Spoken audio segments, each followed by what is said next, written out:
All right, so let's break it down. Okay. All right, so let's break it down, okay? Medical school, mini medical school. So, That's where making babies starts. Fallopian. You got a point. You have a point for ovaries. You have a point for ovaries. I mean, you're... Orient yourself. Now, here's the interesting thing. If you look front to back, and women hear this a lot, told your uterus is tipped back, it just means it's like the way your uterus is falling. But this also, you can see why women get a lot of... But here's the deal. There are no losers here today. We have two great couples.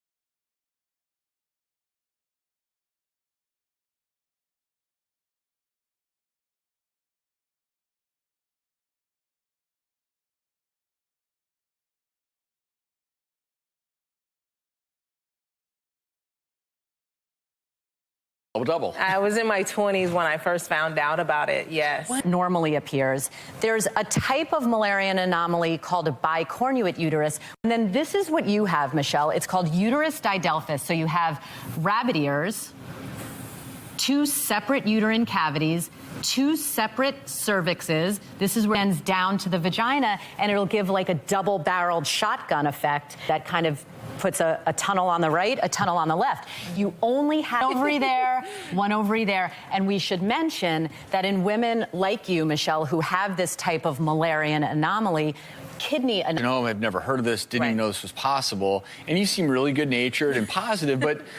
Pretty well. You have a child, which is good news. So reproductive possibilities will differ depending on what... Dr. Jen, America's favorite doctor, and this interesting study that found a link between PMS and early menopause and menopause symptoms. Right, just published in the journal JAMA Network Open.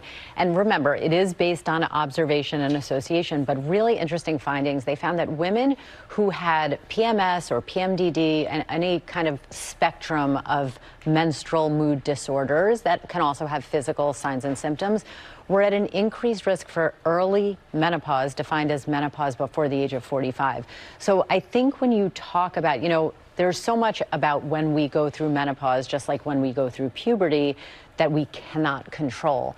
But because of the number of women who suffer intense symptoms when they go through perimenopause and menopause, and also because of the physical consequences that can come along with that, osteoporosis, heart and brain issues, you would like to know what puts someone, if there is a risk factor for it, at increased risk, so that you can kind of pay more attention, target screening or management of those things more closely. So this might be the first step. Yeah, because you can't really prevent it. There's just little things you can do to manage it. Yeah, and I think that when in science and medicine, when we start to ask, well, why, what could be associated with that? Obviously, change in hormone levels, that are going to be in both categories of PMS and early menopause is the obvious kind of connecting the dots. But why it happens is the interesting point, Gio. And again, right now, we're not at that point yet where we can say why and put the cause and effect behind it. But menopause is having a moment, you guys. It's because every woman goes through it. Right. My husband said to me, does every woman go through menopause? And I said, only the ones who are alive. So. Good to remember. Thank you, Dr. Jen. Acid, some vitamin C can really help the issue. And again, especially if you're a woman of reproductive age group, and before you get pregnant for that, but a lot of times. All right, what are we looking at here, Dr. Ashton? The pucker. So this is a really interesting and kind of cool association, but we have found that certain shapes, we're talking about this area here, it's called Cupid's bow. How romantic. I mean, those are some nice looking It looks nice, right? And then it's talking about this area here, which is the tubercle or the pout, and women who have a more prominent shaped mouth in this area, more likely to have an orgasm. And we could talk about this for the entire hour, you guys. We all use this. Heart rate zone training uses your heart rate to target different types of exercise objective and training. There are 5 heart rate zones. You can easily look this up online, by the way.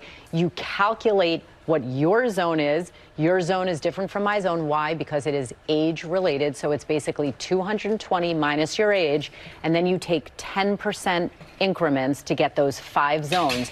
I will tell you, but you guys already know this, that heart rate zone 2, which is lower That's my than favorite. you think. That is the fat burning zone. That's where the majority of your fuel for that workout comes from mobilizing fat stores.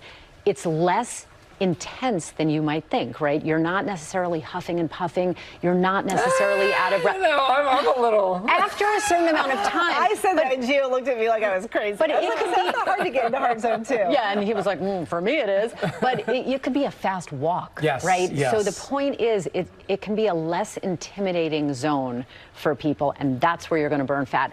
Zone 4, which is much more cardio, you're not burning fat, you're burning muscle glycogen. So, I mean, it's very, very interesting. Look it up, and it will transform weight loss objectives as well as your fitness. And you can turn it into a little game, right? Because you can look at your watch or whatever it is that you're using, and you can say, oh, okay, wait, I'm That's not right. there yet. You want or I to am, stay in that and you zone. stay in that zone. It's really a 100%. lot of fun. All right. Prescription for Has to do with stretching, right? Like, very important to stretch safely. So, number 1, you want to warm up with questions at GMA, Stretching. at ABC GMA. He is, but he says he's going to retire every single year. He does, I know. We'll see what happens He in the might be fall. retiring from playing football, but then there'll be other chapters, Yeah, right? he's I love how definitely you're looking got out for Mr. bright Brady. future. She's like, let's try to make it work for him. Oh, Dr. Jen, you're back with something that a lot of people are talking about. We were just talking about it during the commercial You know, break. foods that say they're low fat.